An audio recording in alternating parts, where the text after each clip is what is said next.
खूप खूप वर्षापूर्वीच एका हिरव्या गर्द जंगलात पक्ष्यांच्या किलबिलाटाने आणि प्राण्यांच्या आनंदाने न्हालेले एक भलं मोठं जंगल होतं.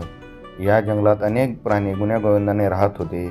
या जंगलाचा राजा होता एक चुणचुणीत शहाणा आणि न्यायी ससा राजा. तो छोटा असला तरी त्याचं मन मोठं होतं.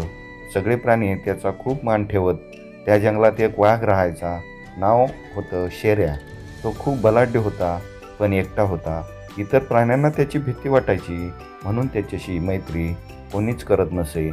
एक दिवस जंगलात एक आजी आली, वयस्कर पण तरतरीत. तिचं नाव होतं जादू आजी. ती एका झाडाखाली लाकडं गोळा करत बसली होती. तिच्या पोतडीत काही जादुई गोष्टी होत्या. औषधी वनस्पती, काही चमचमीत रंगीबिरंगी फुले आणि एक छोटा घंटा. प्राणी आधी थोडे घाबरले, पण ससा राजाने तिला आदराने विचारलं, आजी, तुम्ही कोण? इथे कशासाठी आलात?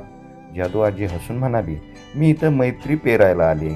तुझ्या जंगलामध्ये भीती आहे, एकटेपण आहे, पण खरं समाधान मैत्रीत असतं.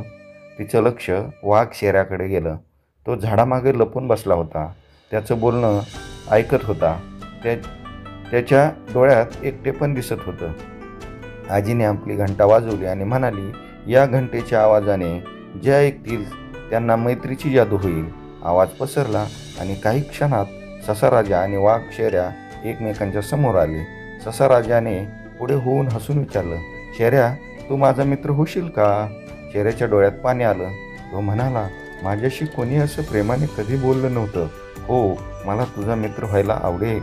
तेव्हापासून ससा राजा आणि वाघ शेऱ्या हे जंगलाचे सर्वोत्तम मित्र झाले. आजीने तिची पोतडी उचलली आणि म्हणाली, माझं काम इथे पूर्ण झालं. आता मी पुढच्या जंगलात जाते मैत्री पेरायला. सगळ्या प्राण्यांनी तिचे आभार मानले आणि मोठ्या प्रेमाने निरोप दिला.